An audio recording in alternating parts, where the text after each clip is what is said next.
कल हमने ये 1.1 स्टार्ट करना था। Use Euclid's division algorithm to find HCF। ये है यूक्लिड्स डिवीजन लेमा। तो ये सिंपल सा कल हमने HCF की बात की थी। तो पहला स्टेप हमें क्या लिखना है होता है, it is very first sum of first.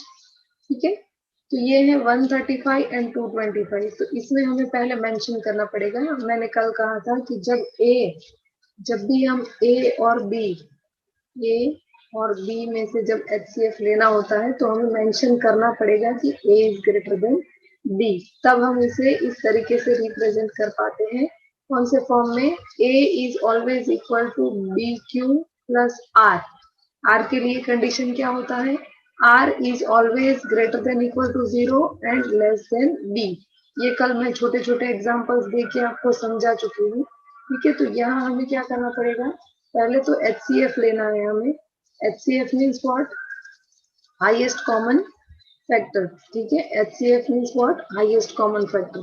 तो इसको क्या करेंगे, यहाँ हम लिखेंगे कि 225 is greater than 135। ये पहले लिखना पड़ेगा।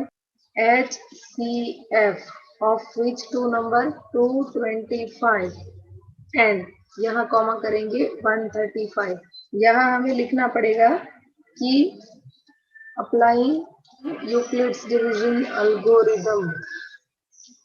चलो इसे डिवाइड कीजिए कि 225 को मैं 135 इंटू व्हाट क्या लिखूं? देखो 135 इंटू 2 मैं करूंगी, डबल जैसे ही करूंगी तो ये तो मेरा क्या हो जाएगा 270 विच इज लार्जर। तो ये सिर्फ एक से ही डिवाइड हो सकता है, तो 135 है ना, ये रफ वर्क है। तो बचेगा कितना? 90। तो can I write 135 plus 90? 225 can be represented as 135 into 1 plus मेरा रिमाइंडर क्या आया यहाँ? Remainder is 90। तो ये मैंने 225 को AQ प्लस R के फॉर्म में रिप्रेजेंट किया। समझ में आया? ये हम कहाँ तक डिवीजन करते जाएंगे जब तक रिमाइंडर 0 नहीं हो जाता। अब यहाँ क्या लिखेंगे हम कि रिमाइंडर हमारा क्या है? Equal to 90 and which is not equal to 0। ये 90 जो है वो 0 नहीं है। तो फिर से क्या करेंगे? Therefore by applying Euclid's division algorithm 135 can be written as 90 into something. क्या बताइए मुझे? अगर 135, ये भी अगेन सेम ही हो जाएगा। अगर 92 जार में करूंगी तो 180 हो जाएगा। अब मुझे ऐसे करना है, तो ये 1 जार आएगा। ठीक है, 90 तो कितना बचेगा? 45।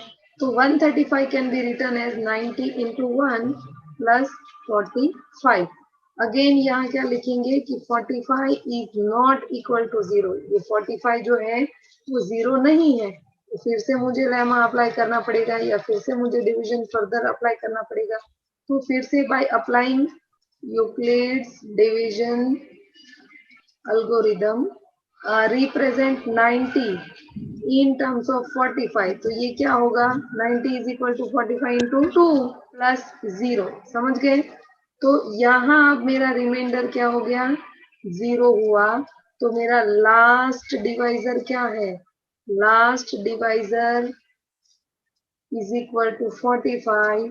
Therefore HCF of 225 and 135 is equal to 45। ये आपका आंसर क्या आया? 45। ये सम समझ में आया कि नहीं समझ में आया? ना, जब तक 0 रिमाइंडर ना आए तब तक। 0 रिमाइंडर आए उसके पहले जो सेकंड लास्ट रिमाइंडर था वो लास्ट स्टेटमेंट का डिवाइजर है। जो हमेशा अगले वाले स्टेटमेंट का रिमाइंडर है वो उसके नेक्स्ट स्टेप में डिवाइजर है। तो आपका लास्ट स्टेटमेंट का डिवाइजर कह सकते हैं या सेकंड लास्ट स्टेटमेंट का रिमाइंडर कह सकते हैं। वो क्या होगा? HCF होगा। Now next sum number 2, 196, 38220 that is 38,220।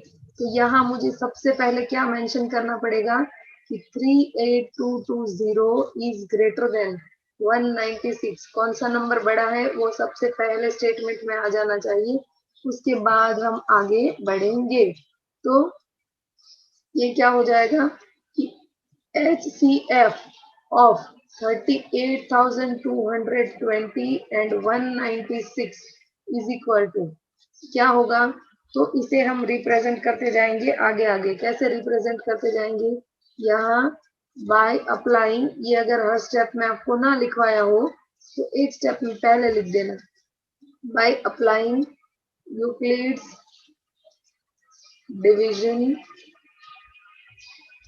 Algorithm, direct आप ऐसे लिख देना कि 38220 is equal to 196 into what. चलो ये नंबर मुझे बताइए। It is 195 and remainder is 0। तो हमारा लास्ट डिवाइजर क्या है? 196। तो डायरेक्ट वही छोटा नंबर ही आपका HCF आएगा। यहाँ क्या लिखेंगे? सिंस रिमाइंडर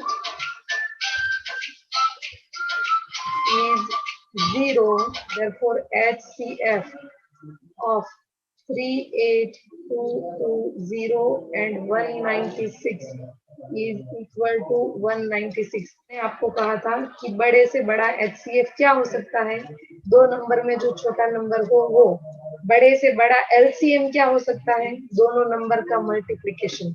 समझ में आया? नंबर से बड़ा HCF नहीं हो सकता। ठीक है, next question, third question is 867 and 255। अच्छा, इन दोनों में बड़ा कौन है? 867 इज ग्रेटर देन 255। ठीक है, 867 इज ग्रेटर देन 255। तो HCF ऑफ 867, 255 कैसे आएगा? By applying Euclid's division algorithm. तो ये क्या हो जाएगा? 867 is equal to 255 into 3 plus 102 is remainder. यहाँ हम नेक्स्ट स्टेटमेंट क्या लिखेंगे कि 102 is not equal to 0। Students ये ध्यान में रखना कि ये स्टेप बहुत इंपॉर्टेंट है। बड़ा कौन है उसे पहले लिखिए, फिर ये स्टेटमेंट भी बहुत इंपॉर्टेंट है, ये लिखना पड़ेगा। एंड ये रिमाइंडर जब तक 0 नहीं आता तब तक आगे जाना है। तो यहाँ मेंशन करना है कि 102 is not equal to 0, therefore 255 can be written as 102 into, ये कहाँ तक जाएगा? देखो 3 से मल्टीप्लाई करेंगे तो 300 हो जाएगा, तो मैक्सिमम 2 से ही जा सकता है। 102 प्लस ये 102 प्लस कितना होगा? It will become 51। ठीक है, यहाँ अगेन ये आपका रिमाइंडर 0 नहीं है, तो यहाँ क्या करेंगे? Since 51 is not equal to 0, तो इसे कैसे आगे ले जाएंगे? 51 इज नॉट इक्वल टू 0, तो 102 इज इक्वल टू 51 इंटू, अब देखो 51 इंटू 2 करेंगे प्लस 0। अब ये आपका रिमाइंडर क्या हो गया? Remainder became 0। तो यहाँ हम स्टॉप करेंगे एल्गोरिथम। तो ये लास्ट डिवाइजर या सेकेंड लास्ट रिमाइंडर, ये क्या हुआ आपका? HCF। देयरफॉर या यहाँ लिखेंगे remainder is equal to 0, therefore HCF of two numbers, which two numbers? 867 and 255, इनका क्या है? HCF is equal to 51 and this is your final answer। ठीक है, सेकेंड सम क्या है कि show that any positive odd integer, देखना ध्यान से क्वेश्चन पढ़ना है, each and every word is important. Any positive मतलब नंबर क्या होने चाहिए? पॉजिटिव। ऑड इंटीजर हमें क्या याद रखना है? पॉजिटिव याद रखना है एंड ऑड याद रखना है। ऑड इंटीजर और इज ऑफ द फॉर्म, वो कौन से फॉर्म में होता है? 6q + 1 और 6q प्लस 3 और 6q प्लस 5 के फॉर्म में होता है, where q is a some integer, q कोई भी इंटीजर है।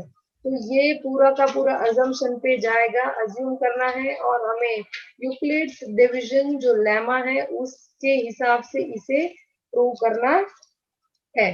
ठीक है, तो यहाँ अज्यूम करते हैं let a be any positive integer any positive integer. ठीक है, यहाँ हमें क्या देखना है पता है, कि क्या प्रूव करना है वो देखना है, पॉजिटिव इंटीजर एंड हमारा b क्या है यहाँ पे 6। a can be represented in the form of 6q plus r, है ना, where r is greater than equal to 0 and less than b, और हमारा b क्या है 6, तो r क्या होगा greater than equal to 0 less than 6। तो यहाँ r के वैल्यूज क्या हो सकते हैं, r के वैल्यूज 0 से स्टार्ट हो सकते हैं, r कैन बी देखो 0 या 0 से बड़ा 6 से कम, तो r क्या हो सकता है, आइदर 0 हो सकता है या 1 हो सकता है या 2 हो सकता है या 3 हो सकता है या 4 या 5, इसमें से कुछ भी हो सकती है। r की वैल्यू 6 नहीं हो सकती, क्यों नहीं हो सकती, क्योंकि r जो है वो b से स्मॉल है, 6 से स्मॉल है, तो r के 5 पॉसिबल केसेस है।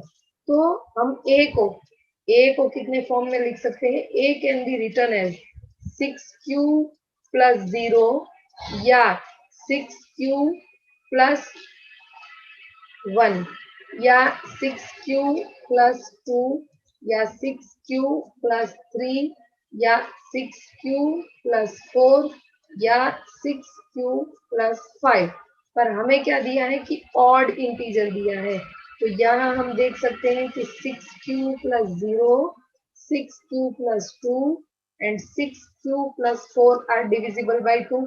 ठीक है, 6q plus 2 and 6q plus 4 are divisible by 2, है ना, therefore they are even integer। हमें किसके बारे में लिखना है, सिर्फ ऑड इंटीजर के बारे में। तो बचा क्या, ऑड इंटीजर में क्या बचा, ऑड इंटीजर हमारे पास सिर्फ ये बचे 6q plus 1, 6q plus 3 and 6q plus 5 जो 2 से डिविजिबल नहीं है। therefore any odd integer can be represented in the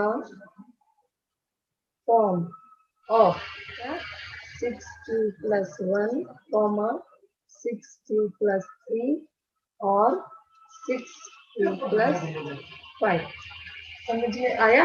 ये जैसे जब भी कुछ भी प्रूव करने के लिए दिया जाएगा ना बेटा, इसे अज्यूम ही करना है, ये थियोरेटिकल प्रूफ है, अज्यूम करो और जैसे क्वेश्चन है उस हिसाब से इसको प्रूव करते जाइए कि कोई भी पॉजिटिव ऑड इंटीजर ये 3 फॉर्म में हो सकता है। तो हमने इवन का ऑप्शन निकाल दिया, एक्चुअली ये 6 फॉर्म में हो सकते हैं, 3 इवन के लिए पॉसिबल है, 3 ऑड के लिए पॉसिबल है। हमारे क्वेश्चन में हमें सिर्फ ऑड पूछे हैं, तो ऑड के 3 ऑप्शन है 6q plus 1, 6q plus 3 and 6q plus 5। ये 1 2 3 4 5 कहाँ से आया पता चला, ये कंडीशन यहाँ से मिला। Integer a can be represented in the form of a is equal to bq plus r। b का वैल्यू हमें ऑलरेडी क्वेश्चन में दिया है, समझ गए, तो r हमें क्वेश्चन से b से छोटा, 0 से लेके b से छोटा वहां तक r का वैल्यू हो सकता है। Okay bye.